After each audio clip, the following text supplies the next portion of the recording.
Hello, everyone. Welcome to Small Biz Tips. 5, 6, 7 years ago, I met this gentleman.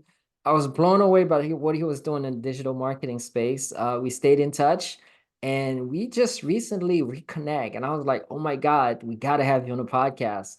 Jay, what's up, man? Joubert, how you doing, man? Good to see you Uh, again. Thanks for having me. thank you for jumping on. So, before we go into all the details, right? Who is Jay? Oof. My name's Jay Malone. I've been running a consultancy for about 14 years called New Haircut.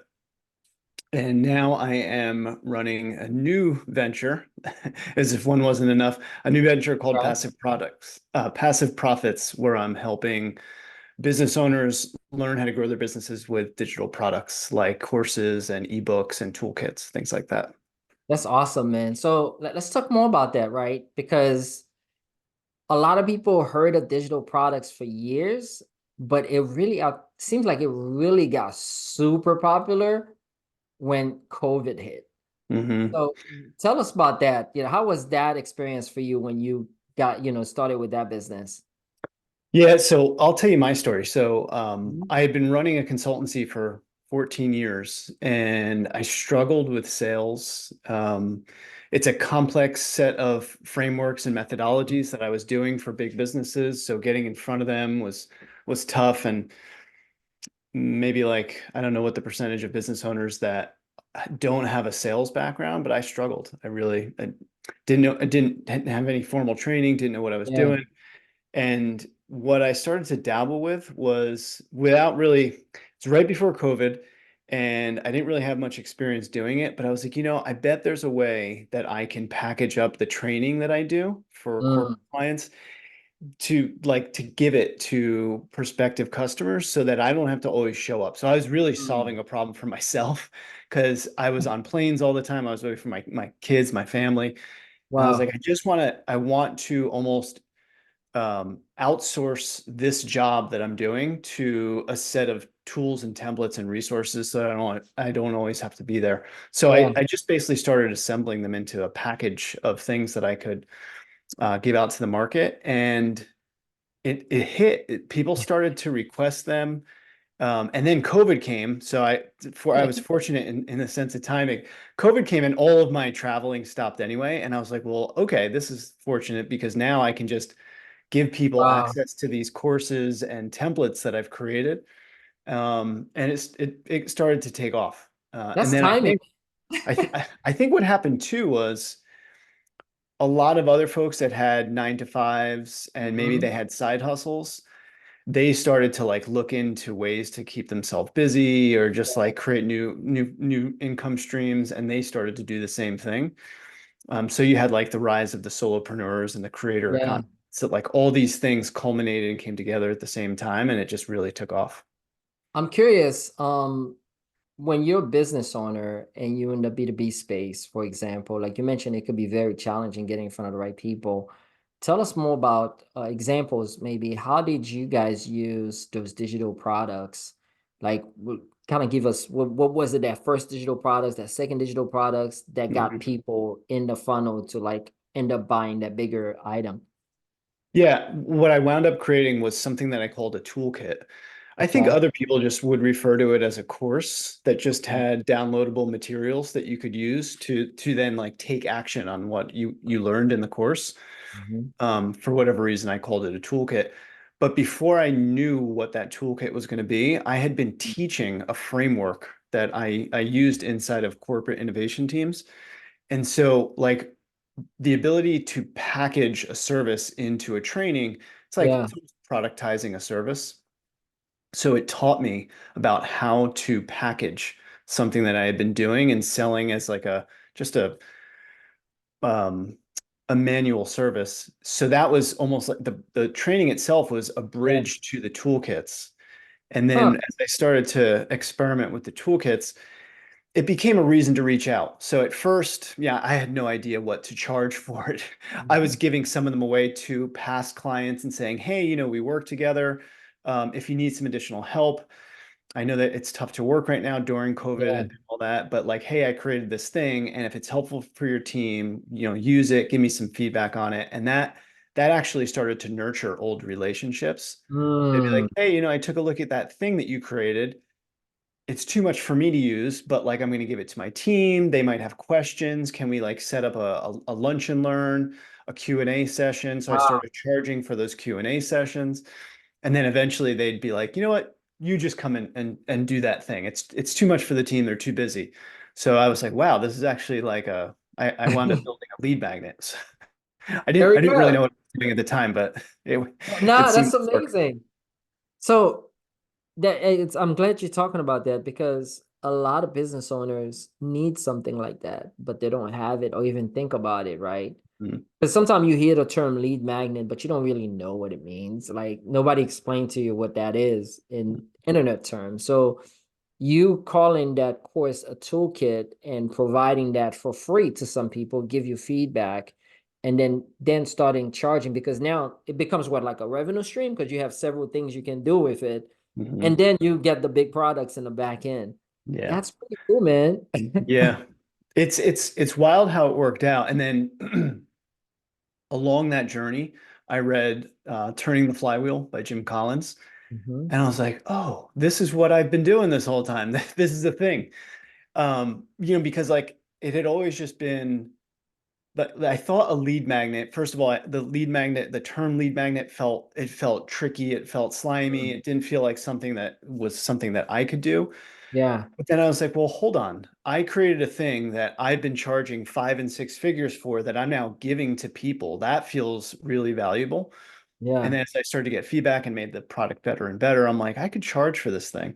So yeah, it had this like dual win for me. It was both a brand builder and it started to create new revenue streams, which were genuinely passive income streams. Waking up to see a Stripe notification that someone spent $250 on something that I built a year ago, I was like, "Oof, this is awesome." no, that's fantastic. That's what everybody wants. Yeah. Yeah. It takes a lot of work up front. That's the Yeah. that's the hard part. And that's the thing, just to go into like the challenge behind it was I was selling these services for 5 6 figures and putting all that time into a product that sold for a few $100 or would create a relationship a year from now that would turn into a new client. It gets hard to justify putting all that time into those things that are not your core flagship service. But then you get that dip and you'd be like, oh crap, I got to scramble, I got to sell, I got to Yeah, market, I got to do all these things. But in the background, that toolkit has just been out there it's working for working. you the whole time. Yeah, And you're like, yeah. It's like it's another salesperson that just keeps selling itself over and over again. yep. So I think a lot of business owners, that's something they definitely should be doing. I'm curious throughout that whole process, you building this up, you share some of the lessons you learned. What were some of the mistakes you made that you like now going back, you're like, oh, I wouldn't do that. Yeah. I think charging too little for the Mhm. stuff you create because you get it's an experiment, right? So like I think it's better to don't blast it out for a super low cost, try to get people in the door. The thing Gotcha. that I would do differently with future toolkits is I would just like target specific people that I'm trying to work with and use it as a free lead magnet, be really clear about the value of it. And Mm-hmm. then once you understand what it's worth to people, then put it out into the market for, Mm, for something that you feel like is as Alex Hormozy puts it, right? Like it's like a value that feels stupid saying no to. yeah. Um, so price experimentation is a tricky thing. I just posted yesterday on LinkedIn about a price hike strategy that I found, but I think I also overthought pricing. I thought I needed to be like a pricing guru. I think Mm. with enough experimentation and talking to your customers, you'll get some feedback on what is seems like a reasonable cost. Plus, you start to see what alternative solutions there are to your toolkits and ebooks and products that are out in the market. One thing you said a few times is you keep talking to your customers. You keep Mhm. asking feedback. Do you have kind of like a framework on how you go about doing that? Because I think a lot of business owners are not doing that, and they're missing out on a lot of opportunity because of that. Yeah. Yeah. When you talk to a lot of, like, I come from product. So Yeah. strategy and research and like customer centricity is kind of like part of the ethos of the world I come from. When you talk to, a lot of business owners about like research and talking to customers, they'll say like, well, I talked to them. I showed them my product. I showed them my service. I'm like, well, that's not talking, that's pitching. That's not like research. You're just kind of like pitching your solution. And if they don't need it or don't want it, it's going to be Yeah. hard for them to give you that feedback because now you're pushing on them. So I always encourage people to start with just like the problem that you think you're interested in solving. Ask them like, do you have this problem? How do you solve it today? What does that look like? Tell me about the last time that you had it. What did you do about it? What worked well? Mm, You'll hear. yeah. First of all, you'll hear if you have an opportunity to talk about something that you offer. If you don't, then you don't have to like you don't like come out as being Let's do it. pushy Yeah. and assumptive. And if you do hear that, it'll just be a natural part of the conversation where you can say like, well, would you like some help with that? I have this thing and this other thing. And that's where I like having like a low cost digital product because it's a bridge. Like, Mm. hey, here's this thing. I'll give you a discount on it. I created it. It will help you with parts one, two, and three. If you get stuck or if you want to, do the rest of it, I'm here to help and we can talk about that later. Now, how important is it to follow up with that? Because a lot of people will just get that first sales and they're just happy with it. But it seems to me like you're really good at following up on that end to get the bigger Mm. sales and build those bigger relationships. Yeah. Well, on the outside, it might appear that way. I'm just good at systems. So what I actually did was, Okay. and actually it was a challenge that was a blind spot to me. I did exactly what you said. I launched the product and then just like one by one, as I remember it, I would reach out to people. How'd it work? What'd you think about it? And then in the platforms that I use to create these toolkits, these like creator platforms for the Mhm. toolkits, I used one called Podia. There's Okay. Teachable, Thinkific, Gumroad, Patreon. Yeah. Most of them come with some kind of like automation sequence. So you Yeah. launch the product, and then I just saw this yesterday. Dickie Bush talked about having 20 emails to Mm. remind people of the problem that you're solving, how it helps, pitfalls that they're going to come into, and then just like straight sales, like, Mhm. 3 days left of 50% off. But building that onboarding sequence as part of your launch really takes a lot of the heavy lift off of you having to remember to reach back out. And then what you can also do too is that gets people into a cadence of hearing from Mm. you. So now as you build your next product, you can Yeah. put that into your automation streams. You can cross sell to the next thing that you've built. I Really love it. helpful. I love Yeah. it. Now I know you also have a newsletter, right? That you keep in touch. Tell us about that, because I think a lot of people are sleeping on the newsletter thing.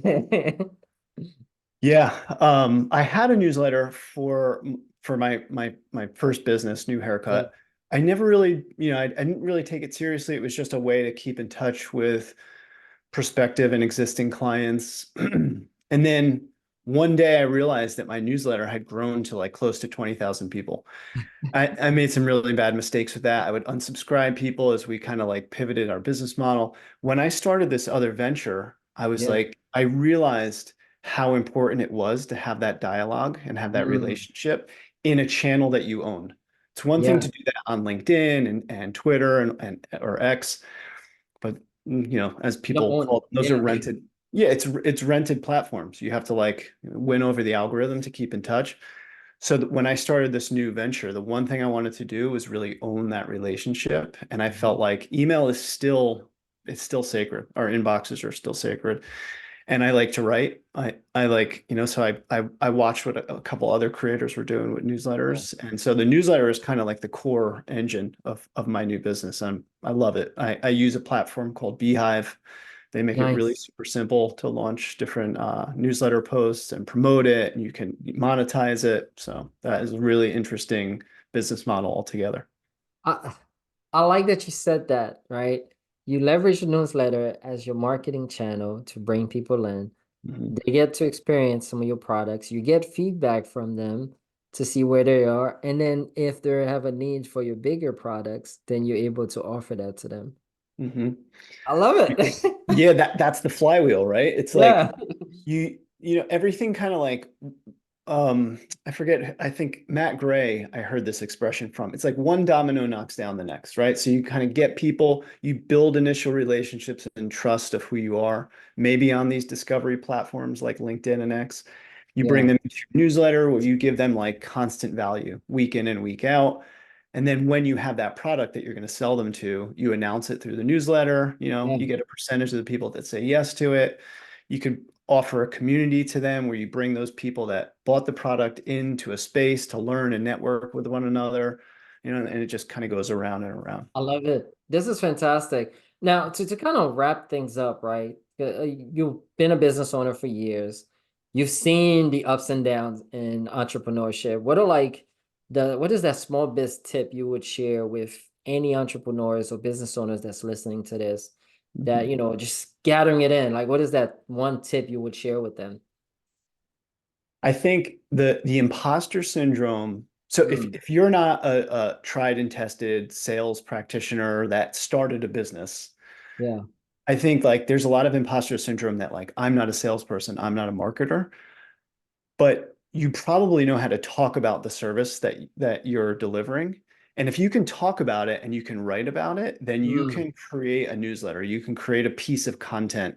Because at the end of the day, these toolkits and ebooks and yeah. courses, they're really just like well packaged content.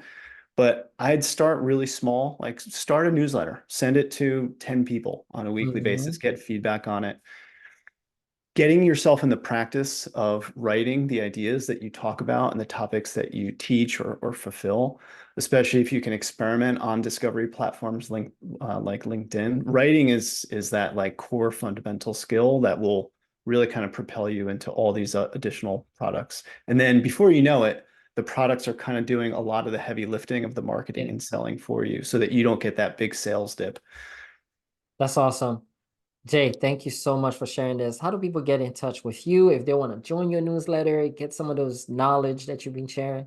Yeah, come to the website. There, it's built on a newsletter, so as soon as you subscribe, you'll get a whole ton of some of the posts that I've already put out there. It's yourpassiveprofits.co. Okay. Say that again. Just want to make sure people grab it. Yourpassiveprofits.co. Fantastic. We'll also add it in the show notes. Thank you for jumping on. Thank Thanks, you for Gilbert. sharing those gems in terms of building that flywheel that a lot of us need in our businesses. Yeah, And man.